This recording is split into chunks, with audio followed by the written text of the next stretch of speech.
Hi, I am Shashi, and today I will walk you through the exploratory analysis for the gene causality. So let's start with the hash function. So uh, here, the hash function is written in such a way one can write his or her name in any case, whether it's lower case or title case or uh, any other case, and space between the name itself it is there or not, it will won't change the hash value. For example, I will remove the space and rerun that cell. Hash value still be 12. If I increase the space, hash value still will be 12. And even if I change the case, let's say I will write in uppercase,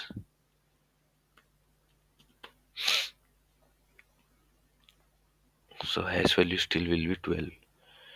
So yeah,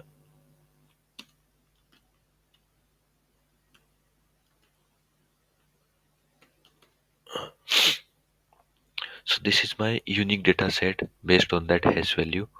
I'm putting that hash value here in random state. I'm taking the unique 500 points for my analysis, and this one is the shape of the phenotype data frame, and this one is the shape for the labels or gene casual genes data frame. Now here how it looks, the phenotype data frame, it has a column name, row number, description, that is the phenotype itself, and the symbol gene string, that is the related gene for the phenotype, and fourth one is ensemble gene string, that is the again a string for the same column number third and fourth represent the same thing, so I'm dropping the column number 4 and keep the column number 3, and row I'm dropping that first column also row number. So here it's the converted after dropping the both row number and ensemble gene string column. Here is the data frame. Now let's see how its labels looks like. For the labels or the casual genes, here is a data frame. Here is also symbol for the casual gene, and the ensemble gene string is also there, so I'm also dropping that layer. I'm also dropping that column, gene column, so I'm just keeping the symbol column, and this one is the data frame. And in next step here I merge the both the data frames, this one and phenotypes data frame, this one. So I have now phenotypes, related genes, and their casual genes. Next, let's see the how the embeddings data frame looks like. So here is the embedding data frame for the phenotypes. So that there is one column name unnamed, second column is named 0, that is phenotype itself. Row column third is GPT description, that is not useful for me, and column 4 is embeddings, that is useful. So again I'm came taken only useful columns, like column number 0, that is the phenotype, and column number 4, that one is column name embedding column. And here how it looks, the gene embeddings, gene name, here is only necessary things or useful things for me is the column number 0 and embeddings of that gene. So here I am creating a new data frame. Which one is the I have added the embeddings also. So here is the phenotype, and here is the related genes to that phenotype, and here is the casual gene for that phenotype, and here is the embeddings for that this phenotype. This would be the embeddings for that, and this the phenotype, and the name of that data frame is phenotype and embedding data frame. And that data frame, if I check the shape of that data frame, it has only 479 rows, because there are all embeddings are available only for that 479 rows. Remaining for remaining 21 total is 500 rows, and remaining 21, for remaining 21 rows there are embeddings are not available for those. So I'm doing my analysis on 479 by 4. and this one is the gene embeddings as I seen earlier, and I also drop the unnecessary column keeping the gene name, that is the this one 0, and the embeddings, this one.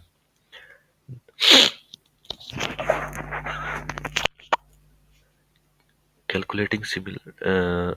Now here I implemented a function named similarity matrix, which won't take any input, and it will calculate the similarity score. Similarity score means it will calculate the cosine distance between the embeddings and phenotypes, Euclidean distance between the phenotypes and embeddings, phenotype embeddings and gene embedding, and cosine similarity, cosine distance, and Euclidean distance, and store them in a dictionary.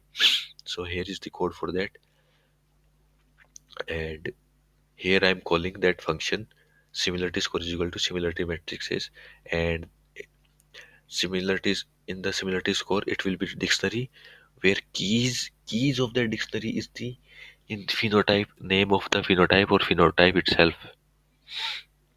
It is a nested dictionary, and here in that phenotype key list I am storing the all the values of the similarity score dictionary, which is later useful in another function to visualize this data. Here is the another function I implemented called visualize similarity matrix. So this function will visualize the that similarity matrix that I dictionary created for these three quantities: cosine distance, cosine similarity, and Euclidean distance. This function will visualize them, plot the graph for them, and it will take the input as row number. Row number would be the uh, rows in the data frame. So rows are 479, so it will take the input as 0 to 478. If if input is not in that range, it will print a message invalid row number, enter the row number between 0 to 478, both inclusive, just to remind if someone calling that function with the wrong range of values. So I will call that function at last, and we will see how it will give the output and what kind of plot it will give. Now here is the dimension reduction, applying the PCA on that embeddings and reducing the feature space from as we know embeddings are 3072 dimensional vector. I'm reducing them to 20. I choose arbitrarily 20 in 20 components. I'm for the phenotype as well as for gene also, and I'm only utilizing the first three principal components, that is row number 0, 1, and 2, and adding them to my existing data frame, and the column name is phenotype X. Phenotype X means the first principal component of the phenotype embedding. Phenotype Y means the second principal component of the phenotype embedding, and phenotype Z underscore Z means the third principal component for the phenotype embedding, and same for the gene also. So here I am adding that these three new columns: phenotype X, phenotype Y, phenotype Z, in the phenotype data frame, which is phenotype and embedding data frame, and same for the gene also. And here I implemented one more function to which named reduced 2D plot, means after applying the PCA I am adding those new columns and only utilizing the principal component. I will plot that data and try to figure out the casual gene out of those. For that, this is the uh, this is the function, and this function also take the input as row number, and as earlier row number also between row number should be between 0 to 478. If it is not in that range, it will again print a message invalid row number and give a reminder to the user that call in that range also, call in that range, between that range only, 0 to 478. And I have implemented one more function that is similar to that reduced 2D plot. And the difference between reduced 2D reduced 2D plot and reduced 3D plot is, in 3D plot I am utilizing the first three principal components, and in reduced 2D plot I am utilizing the first two principal components only, and other things are remains same. So here I am utilizing the first three principal component. Then the graph is also in 3D. We will see that in uh, from here I am start calling that function which I written above. So first one is visualize similarity matrix. As I already calculated the similarity score means cosine distance, cosine similarity, and Euclidean distance, and stored them in a dictionary. Here I am visualizing them. Let's say I will start from the zero, row number zero. I rerun that cell, and here the phenotype is uh, psoriasis, and this one is their related genes, and the uh, bar represents their similarity score values. And this should be the our casual gene. This would be the possible casual gene for that phenotype, because it has a minimum phenotype, minimum Euclidean distance from that phenotype, and it has ma- maximum cosine similarity among all other related genes, and it has the minimum cosine distance between that phenotype and that gene, and sorry, that gene and that phenotypes. So here is it will print also the phenotype and the possible casual gene. So I so this one be the uh, casual gene IL1 2B. IL1 2B. Yeah. Now I am calling that another function, that is reduced 2D plot, which will utilize the first two principal components only to analyze uh, to find out the most possible uh, casual gene for that phenotypes. So this one is the that phenotype in red color dot, and all other dots are represent the related genes in blue colors. And out of those, which is most closest to that phenotype by Euclidean distance, this will be in green color, which represents the casual gene. So here is also casual gene when we IL12B. Here it will print the possible casual gene for that phenotype is IL12B. And let's rerun that cell for the same row number, that reduced 3D plot. That uh, that function utilize the first three principal component and plot a 3D plot them in 3D, and that red dot represent the phenotype, and that green dot represent the casual gene which is most close to that phenotype. That one is in red color, and all blue dots represent that the related genes, but they are not casual genes. So as per this, if I'm utilizing first three principal component, according to this one be the uh, uh, casual gene. Here I can see also RNF. Okay, if I if I utilize the first two principal component, then this would be the casual gene IL12B, and I am utilizing the entire 3070 dimensional vector and calculate the similarity score. Based on that similarity score, this one is the this one would be the casual gene. Now let's go to our data frame and see and check ourselves which one is correct. What is the correct casual gene for that? So that one is the phenotype, and these are the related genes. And ILB12B, the casual gene for that. And if I'm utilizing the first three components, principal components, this one giving not giving the correct result. So this method is failing for that example. This method is giving correct result, and this method is also giving the correct result. ILB12B, ILB12B, correct. Now let's run for the row number 1.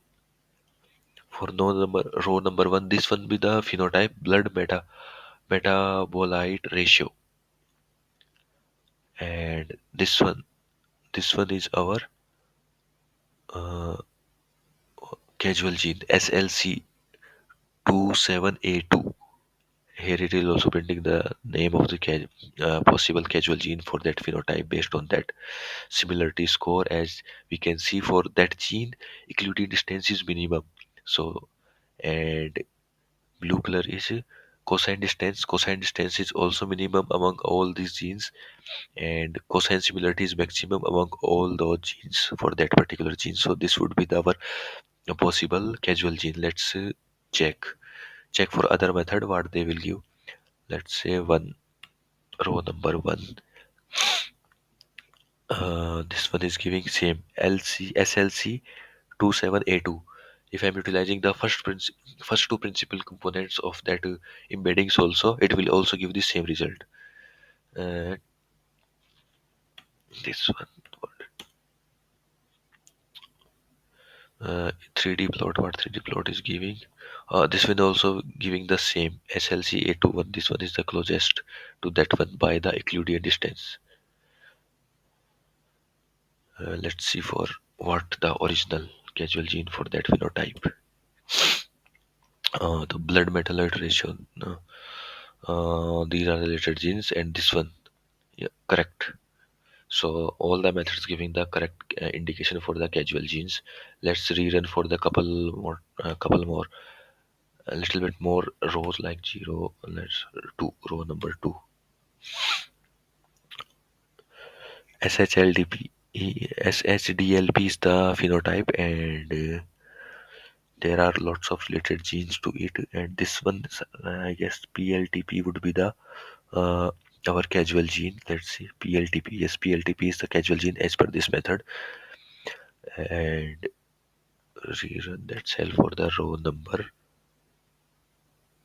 2. uh, PLTP. This one also giving the PLTP as the casual gene. Let's rerun that cell for the row number 2.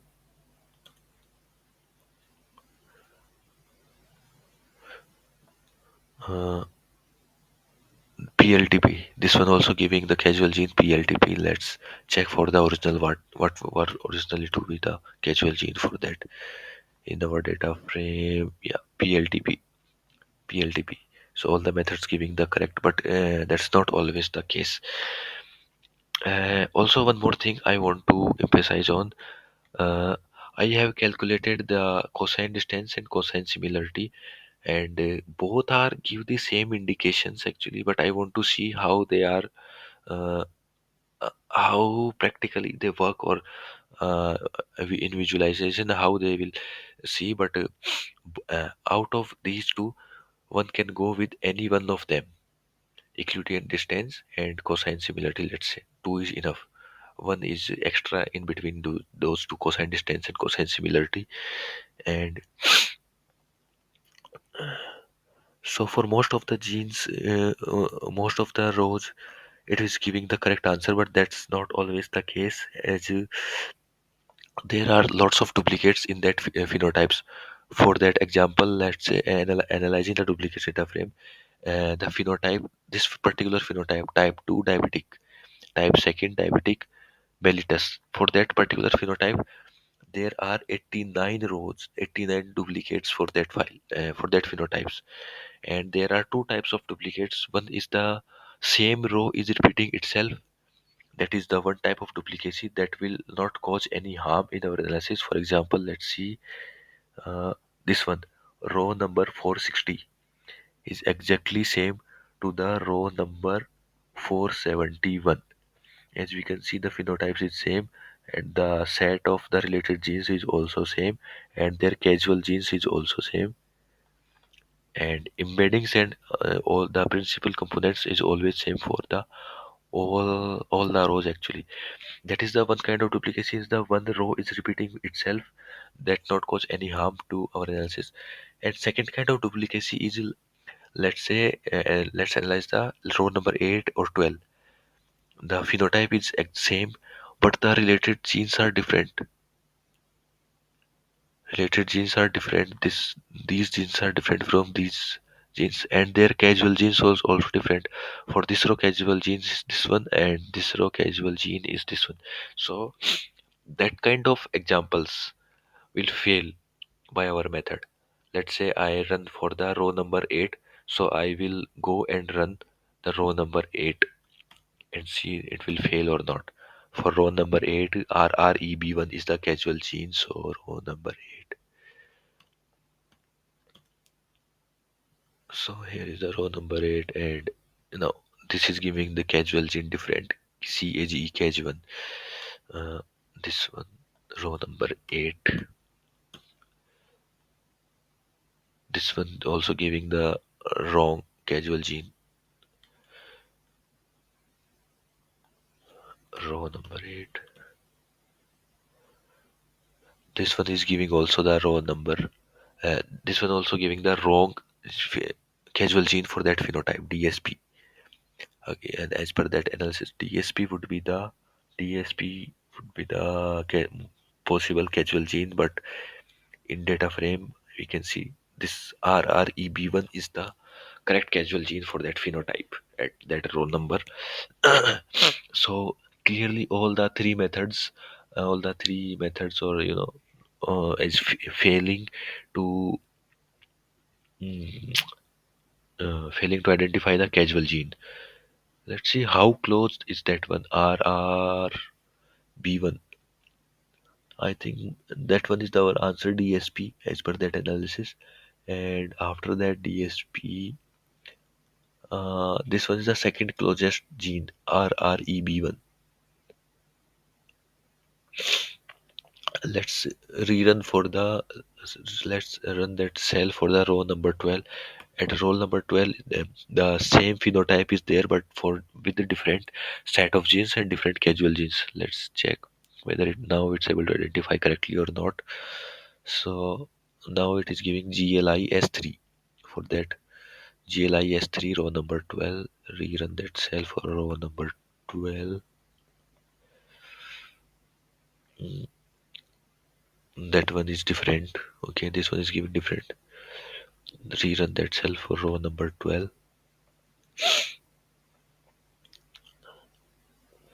This one giving the again different, and row number 12. GLIS3 is the correct casual gene, and this the 3D plot is failing to identify. 2D plot is also failing to identify, but yes, this one is giving correct for that particular gene, GSLIS3. GLSIS3, and this one is the correct for the row number 12, GLSI3. GLSI, GLIS3. So, uh, sorry for my voice. I have a cough actually. It's a severe cough, very severe cough. So sorry for the disturbance in the voices. Uh, so where I am, yeah. So GSL. So our method of the analysis is doing well for most of the data points rows. It's failing when the data itself is corrupted. When the phenotype is will be the phenotype is same and their embeddings are same, but their related genes and casual genes are kept changing. For those cases, it is failing. Otherwise, it is all the methods works well, but the first method, that one which utilizing the all 3072 dimensional embedding vector directly, is the more robust or giving more correct result. And these two methods, like and utilizing the first two principal components, and here I'm utilizing the first three principal components of the embedding. Those are little bit uh, they are not as robust as that method one. So in the final conclusion, I would say yes, the embeddings are give very clear indication about the causal genes between from the set of related genes. And so here is what why I did what I did. So my problem statement is I have embeddings for the phenotypes, I have embedding for the related and their genes, and I have to identify using the embeddings that embed that which one is the causal gene for that phenotype. So for that that problem boils down, I have one vector for that phenotype, and I have group of vectors for which comes from the related genes, and I have to identify out of this group of vector which one vector is most similar to that phenotype vector.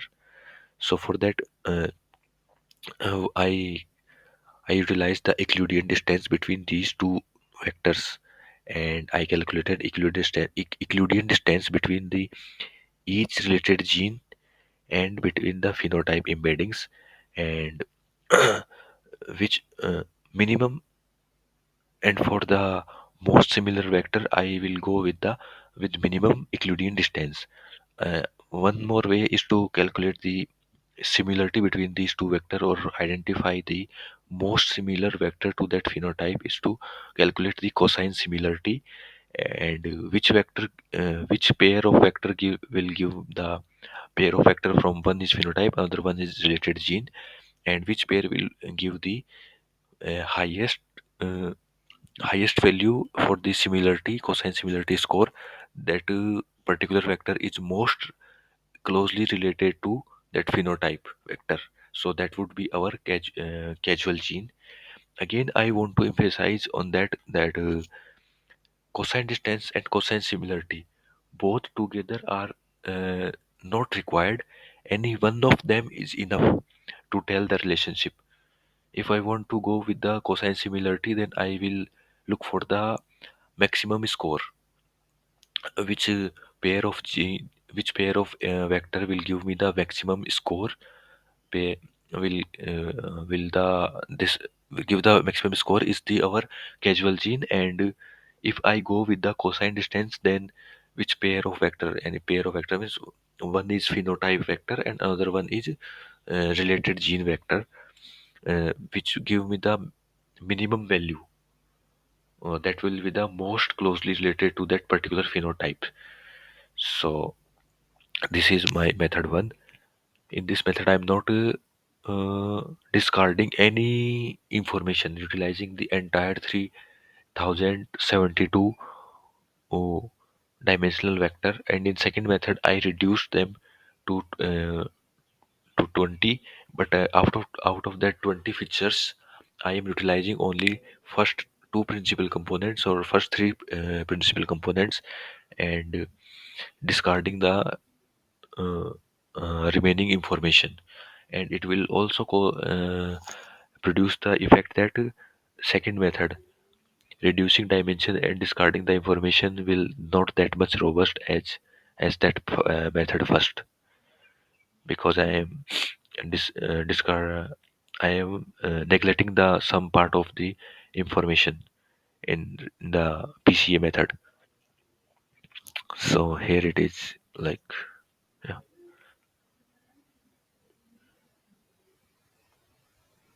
Thank you.